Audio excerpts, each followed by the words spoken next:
Silva Caka është emri I fundit që largohet nga opozita duke u bërë pjesë e mazhorancës socialiste.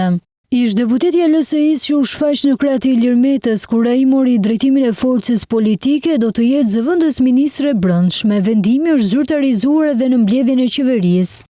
Aktualisht Caka është edhe antare e Këshillit të Bashkisë së Tiranës e zgjedhur nga koalicioni PD-PL. Të martën ajo ishte pjesë e mbledhjes në Bashkinë e Tiranës kur votoi pro shkarkimit të Veliajt. Kalimi I Cakës në krah të socialistëve duket se është e radhës nga LSI. Në janar ishte Endrit Brahimllari që deklaroi shkëputje nga Meta duke kaluar edhe në krah të këshilltarëve të majt në Bashkinë e Tiranës.